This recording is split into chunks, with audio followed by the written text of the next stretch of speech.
I just want to start off by saying that if you want an answer at the end, prepare to be disappointed. There isn't one. I was an intern at Nickelodeon Studios for a year in 2005 for my degree in animation. It wasn't paid, of course, most internships aren't, but it did have a perk beyond education. To adults, it might not seem like a big one, but most kids at the time would go crazy over it. Since I worked directly with the editors and animators, I got to view new episodes days before they aired. I'll get right to it without giving too many unnecessary details. They had very recently made the SpongeBob movie. The entire staff was somewhat sapped of creativity, so it took them longer to start up the season. But the delay lasted longer for more upsetting reasons.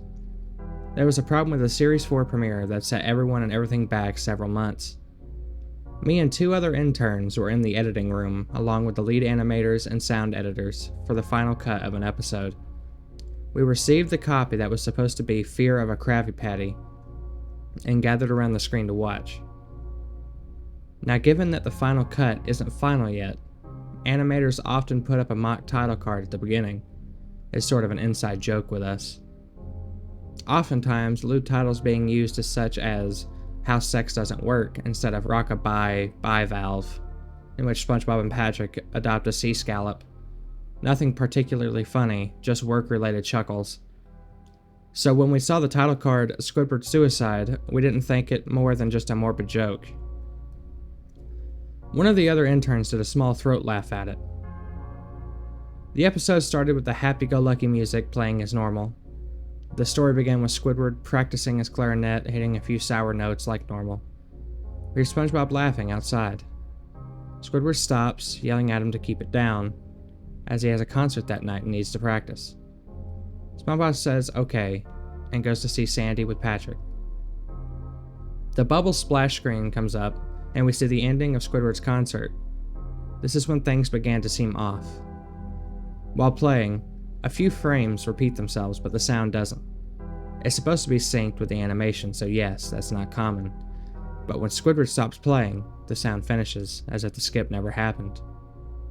There's a slight murmuring in the crowd before they begin to boo him, not the normal cartoon booing that's common in the show. Mind you could very clearly hear malice in it. Squidward's in full frame and looks visibly afraid. The shot goes to the crowd with SpongeBob in center frame. He too is booing, which is very much unlike him. That isn't the oddest thing though. What is odd is that everyone has hyper-realistic eyes, all very detailed. Clearly not shots of real people's eyes, but something with a bit more than real CGI. The pupils were red. Some of us looked at each other obviously confused, but since we weren't the writers, we didn't question its appeal to children yet. The shot goes to Squidward sitting on the edge of his bed, looking very forlorn. The view out of his porthole window is of a night sky, so it isn't very long after the concert. The unsettling part is that, at this point, there's no sound. Literally zero sound. Not even the feedback from the speakers in the room. It's as if the speakers were turned off, through their statuses showed them working perfectly. Squidward just sits there in the silence, blinking for about 30 seconds, then starts to sob softly. He puts his hands over his eyes and cries for a minute quietly. All the while, a sound in the background is very gradually growing from nothing to barely audible. It sounds like a slight breeze through a forest. The screen slowly begins to zoom in on his face. By slowly, I mean that it's only noticeable if you look at shots 10 seconds apart slide by slide. His sobbing gets louder and more full of hurt and anger. The screen then twitches a bit, as if it twists on itself for a split second before going back to normal. The wind through the trees sound gets louder and more severe, as if a storm is brewing somewhere. The eerie part is that this sound is Squidward sobbing. It sounded real. It was like it wasn't coming from the speakers, but that the speakers themselves were holes that the sound was traveling through from the other side. As a good sound the studio likes to have, they don't have the equipment to produce audio of that quality. Below the sound of the wind and sobbing, very faintly audible, something sounded like laughing. It came at odd intervals and never lasted more than a second, so you had a hard time pinning it. We watched this episode twice, so pardon me if things sound too specific, but I've had time to think about them. After 30 seconds of this, the screen blurred and twitched violently, and something flashed over it, as if a single frame was replaced. The lead animation editor paused and rewound frame by frame. What we saw was horrible. It was a still photo of a dead child.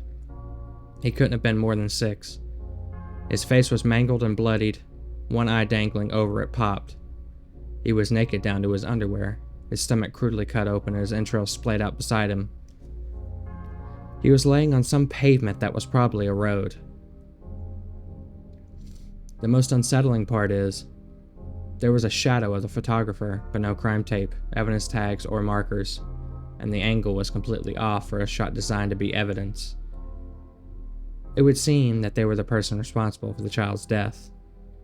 We were, of course, mortified, but pressed on, hoping that this was just a sick joke. The screen flipped back to Squidward, still sobbing louder than before, half of his body in the frame.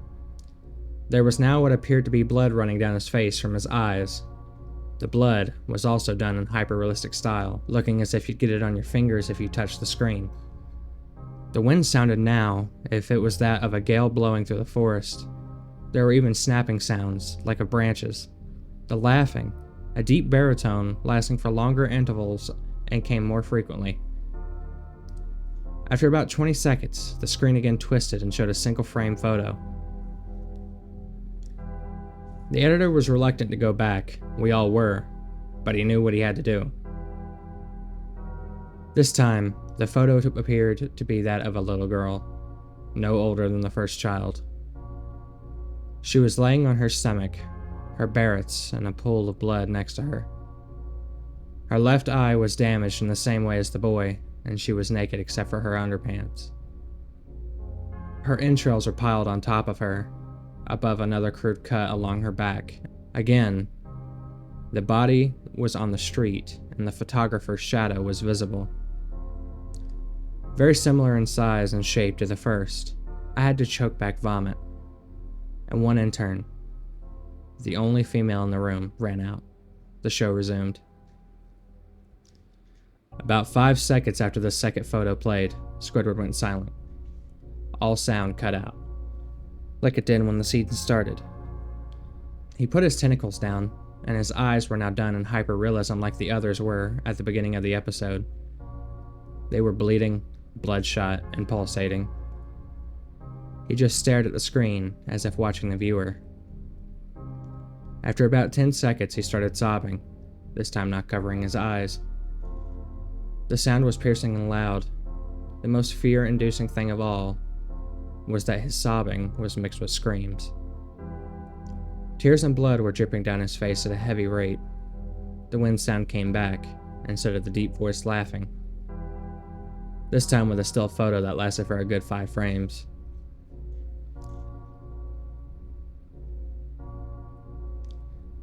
The animator was able to stop it on the 4th, and backed up. This time, the photo was of a boy about the same age, but the scene was different.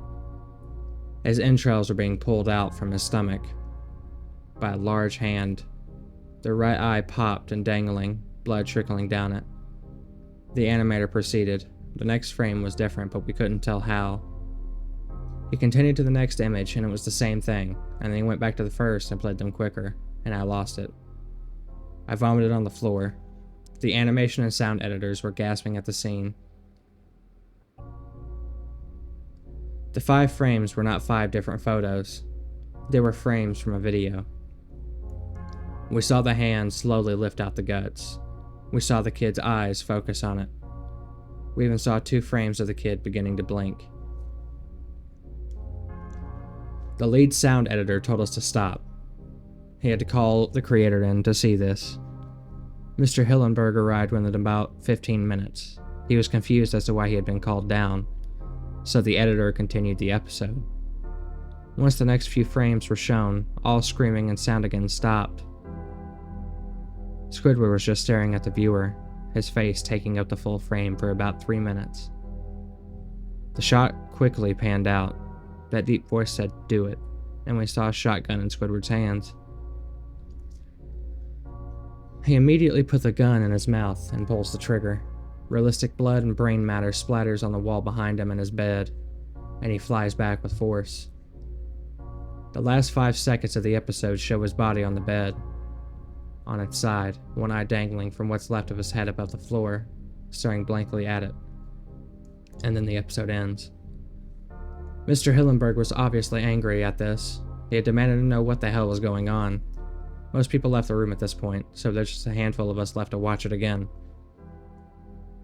Viewing the episode twice only served to imprint the entirety of it in my mind, and caused me horrible nightmares. I'm sorry I stayed. The only theory we could think of was that the file had been edited by someone in the chain from the drawing studio to here. The CTO was called in to find out when it happened. Analysis of the file showed that it was mixed with new material. However, the timestamp of the change was a mere 24 seconds before we began viewing it. All equipment involved was examined for foreign software, and hardware glitches as well. Such as if the timestamp was showing us the wrong time, but everything checked out fine. We didn't know what had happened, and to this day, nobody does. There was an investigation due to the nature of the photos, but nothing came of it. No child scene was identified, and no clues were gathered from the data involved, nor physical clues from the photo. I never believed in unexplainable phenomena before, but now that I've had something happen to me, I can't prove anything about it beyond anecdotal evidence. I think twice about things.